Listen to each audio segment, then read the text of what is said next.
After decades of investigations and weeks of testimony, a federal trial concluded on February 27, 2024, with a jury finding Karl Jordan Jr. and Ronald Washington guilty of the murder of Jam Master Jay, the legendary DJ of the iconic group Run DMC in 2002.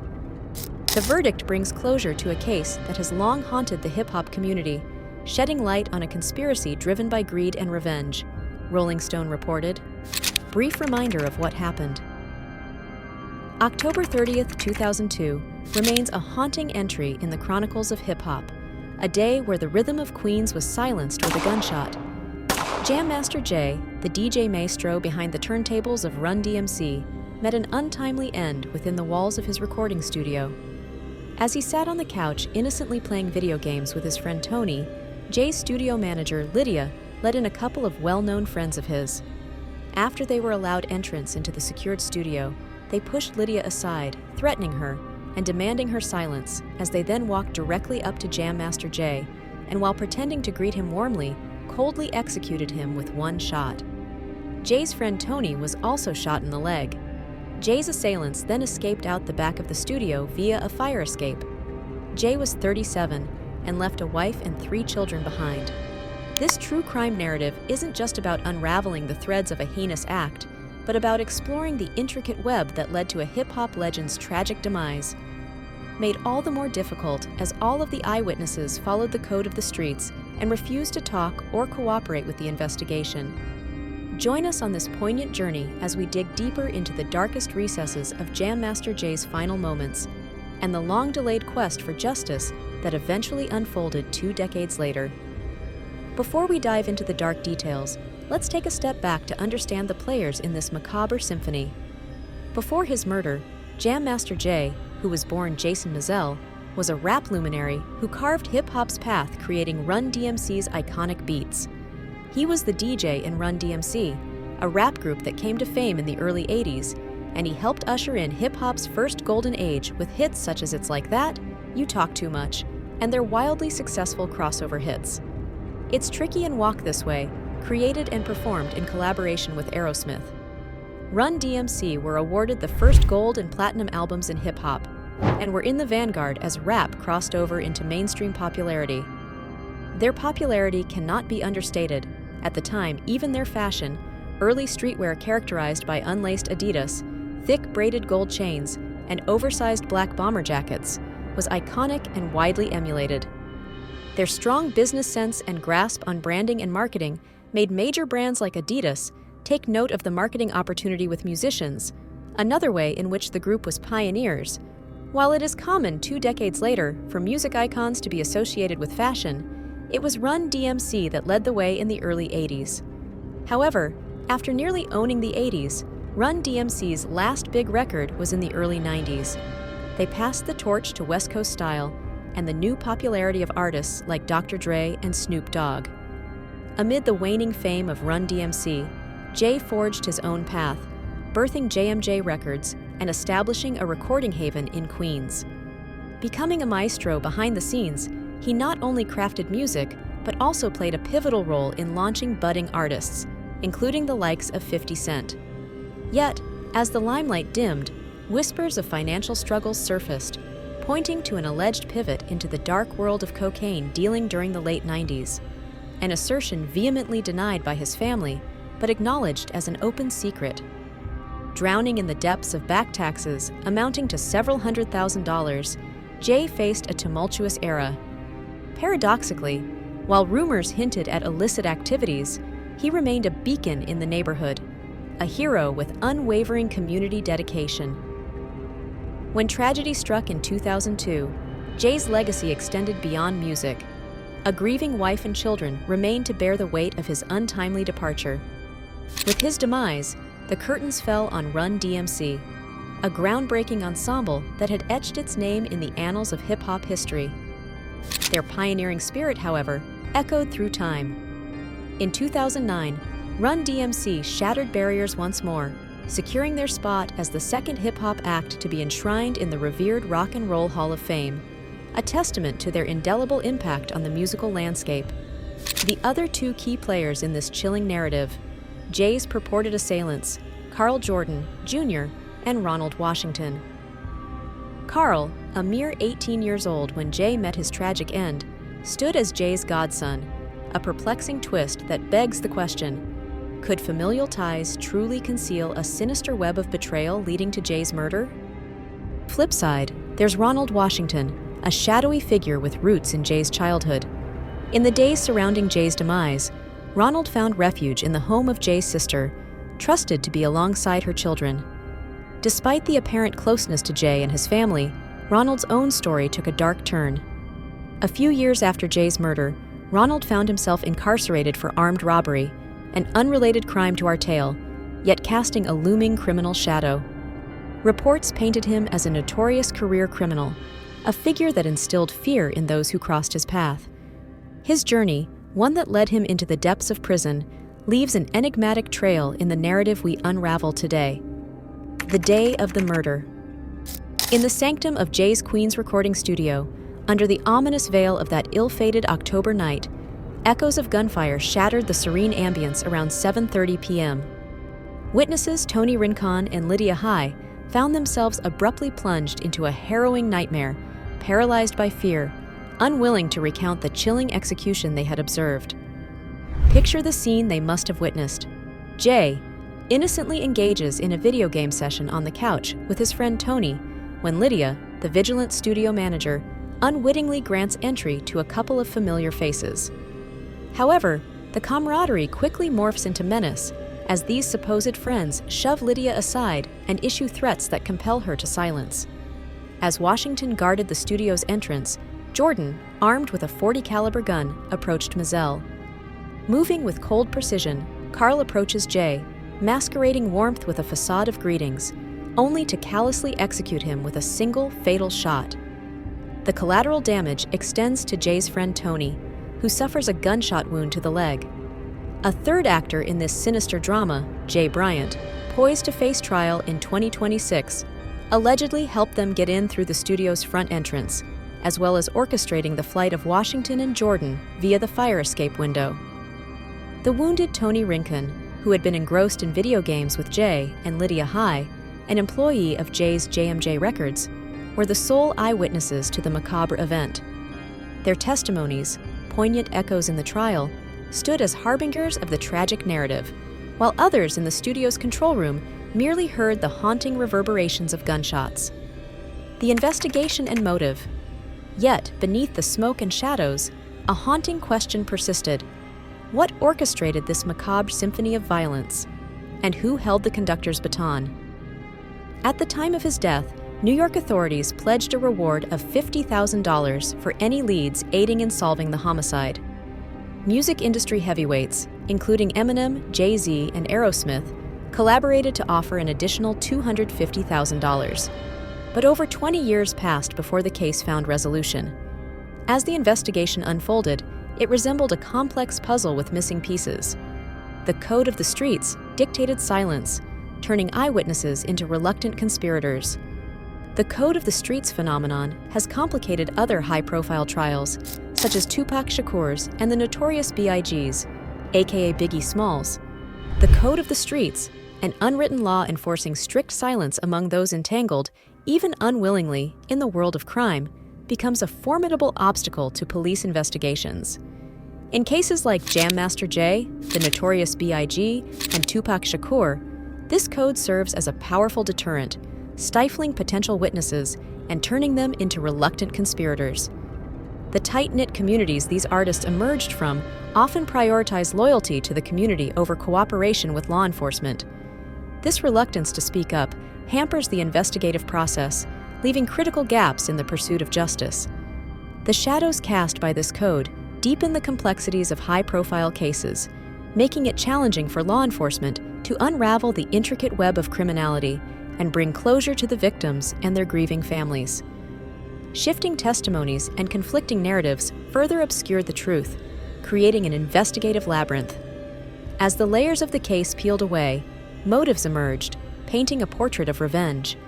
Allegations of Jay's involvement in a drug deal, a narrative vehemently denied by his family, seemed to have sparked the tragedy.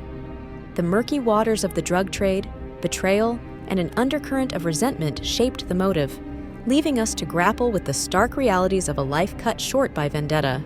Ronald Washington was first named an accomplice in the murder by federal prosecutors in 2007, although he was not convicted. A year after Jay's death, Kenneth McGriff, a convicted drug dealer, was investigated in connection with the murder. McGriff's alleged motive that Jay had violated an unofficial industry blacklist of rapper 50 Cent, whom Jay had supported early in his career, although that theory was later ruled out. In 2018, Netflix released the documentary Remastered: Who Killed Jam Master Jay, featuring interviews with many of Jay's friends and family members, presenting several theories, but does not conclusively identify his killer. The Indictment. After nearly 2 decades of relentless investigation, a significant breakthrough unfolded in 2020 as U.S. attorneys brought indictments against Karl Jordan and Ronald Washington. The charges implicated them in the conspiracy to kill and the execution of Jay following a tumultuous drug deal. The indictment, unsealed in the Eastern District of New York, not only accused the duo of murder while engaged in drug trafficking, but also levied drug-related offenses against them, and was reported by the New York Times and ABC 7 in New York. Long suspected as prime suspects, the indictment signaled a potential path to justice. However, when Karl and Ronald were finally indicted in 2020, 18 years after the killing, both pleaded not guilty. According to U.S. attorneys, Jay turned to selling cocaine as Run DMC's popularity waned. The tragedy unfolded when a drug dealer insisted on excluding Ronald Washington from their distribution plan, leading to a sinister plot by Ronald Washington and Karl Jordan to silence Jay permanently. In 2020, Daryl McDaniels, the DMC of Run DMC, released a statement applauding the law enforcement groups involved in indicting Jordan and Washington. He expressed the difficulty of the past 18 years without Jay and acknowledged the perseverance of the NYPD, NYC detectives, federal agents, and all law enforcement agencies involved. While recognizing this as a preliminary step in the judicial process, McDaniels hoped that Jay could finally rest in peace. A third participant in the murder, Jay Bryant, also faced indictment in 2023 and is presently scheduled to stand trial in 2026, adding another layer of complexity to this long-awaited pursuit of justice. The trial. In the hallowed halls of justice, February 2024 witnessed a riveting legal spectacle. The defendants were charged with murder in connection with a narcotics trafficking conspiracy and firearm-related offenses. The absence of video evidence turned the trial into a battle of words, testing the endurance of eyewitness accounts tainted by time. In the legal arena, attorney Miranda Gonzalez painted a vivid picture of the shooting that claimed Jam Master Jay's life, labeling it both an ambush and an execution. According to Gonzalez, the motive behind this heinous act was rooted in financial disputes. A Baltimore drug deal gone awry seemed to be the catalyst, where Jay accompanied Ronald Washington, and a disagreement led to Washington's exclusion from the lucrative transaction. In a turn of fate, this exclusion meant financial doom for Washington and his accomplice, Karl Jordan Jr., who, at the time, was down on his luck, grappling with alcoholism and residing at Jay's sister's house. Tony Rincon and Lydia High, the key witnesses, refrained from identifying Washington and Jordan for years, citing fear as the reason for their silence. This reluctance became a focal point for the defense, casting doubt on the reliability of their memories. The defense team, in their opening statements, scrutinized the integrity of prosecution witnesses, emphasizing some testified under cooperation agreements, raising questions about the consistency of their memories.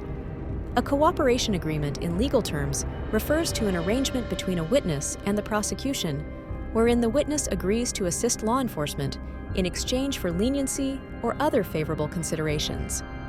Typically, this cooperation involves providing information, testifying in court, or aiding investigators during the legal process.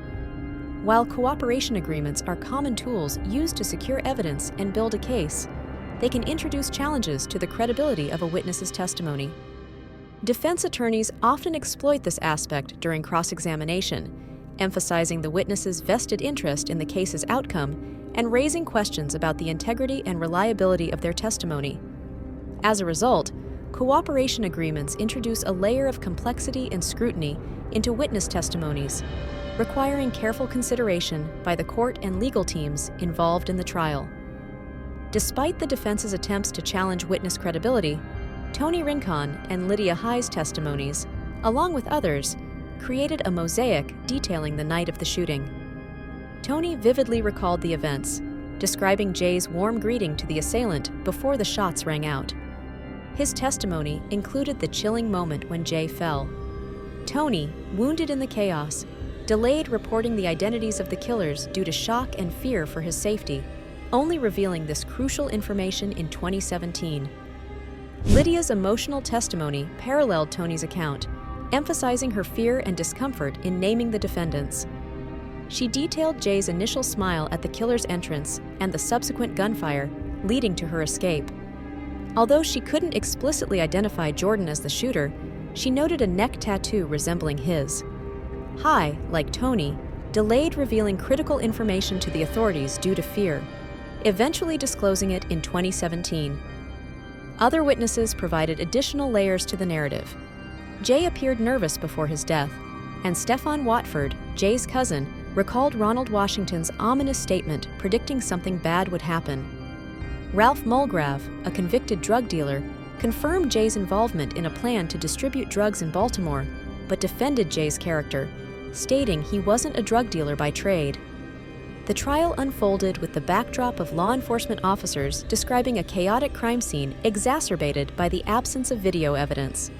Security cameras failed to record the incident, further complicating the investigative process. The defense presented a sole witness, an expert on memory, aiming to elucidate how the perception of events can evolve over time.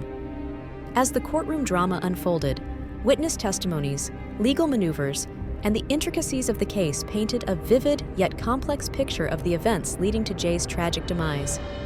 The trial, echoing a symphony of conflicting accounts and complicated investigation, sought justice for a hip-hop icon, delving into the shadows that obscured the truth for over 2 decades. More than 2 decades after they killed Jason Mizell in his recording studio, Jordan and Washington have finally been held accountable for their cold-blooded crime driven by greed and revenge. United States Attorney Breon Peace said that the victim, professionally known as Jam Master Jay, was a hip-hop icon, and Run DMC's music was born in Hollis, Queens, in this very district, and beloved by so many, adds to the tragedy of a life senselessly cut short. The verdict. With surprising swiftness, the jury's verdict resounded, casting an uneasy curtain over a case entrenched in shadows. On Tuesday, February 27, 2024, at the U.S. District Court's Eastern Division of New York in Brooklyn, the long-anticipated decision echoed through the courtroom, concluding weeks of gripping testimony. As Judge LaShann Dearcy Hall called for order, Ronald Washington's defiant cry, "Y'all just killed 2 innocent people," pierced the air, met with a fervent declaration from a supporter of Karl Jordan, vehemently proclaiming, "Bullshit! Bullshit! He didn't do it. The feds made the witnesses lie." Amidst the charged atmosphere, Carlos Thompson, Jay's steadfast first cousin, shared his reflections on the verdict outside the courthouse. "It's definitely a long time coming," he remarked. "I'm just glad justice was served." Thompson expressed his hope that people remember Jay as a compassionate soul. "Jason was an amazing talent," he reflected. "He loved everybody. He could never say no, and that's one of the reasons why some of the people around him were undesirables, if you will, because he didn't push people away. I think that contributed to where we're at today." The future. A new chapter unfolds as Karl Jordan and Ronald Washington face the impending sentencing, with a minimum of 20 years to life, a stark acknowledgement of the crime's gravity. Notably, Karl Jordan is confronted with additional charges of conspiracy to distribute cocaine, setting the stage for a separate trial in the future. Further complicating the narrative, a fresh trial looms on the horizon in 2026 for Jay Bryant, inviting us to scrutinize the intricate conspiracy enveloping Jay's tragic demise. The government, in 2023, expanded the indictment to include Jay Bryant. The allegations assert his role in aiding Jordan and Washington's access to Jam Master Jay's recording studio, as well as facilitating their escape on the fateful night of the murder. How will that trial affect the fate of Karl Jordan and Ronald Washington? Will their lawyers appeal their current case? How long will it take to find justice for a cultural icon? As the curtain descends on this poignant journey, we reflect on the cultural echoes of Jam Master Jay's life and death. Beyond the pulsating beats of his music and the indelible mark on hip-hop culture, we confront the personal toll inflicted on those left behind. The resonance of this tragedy extends beyond headlines to his family and friends and his alleged involvement in drug dealing, inviting us to contemplate the shadows that persist even in the lives of legends. In the end, Jay's legacy stands as a stark reminder that, in the alleys of fame and acclaim, darkness may lurk and none of us are safe. If you found this story compelling, don't forget to like, comment, and subscribe to our channel for more true crime stories. Stay curious, stay connected, stay with Really Unreal.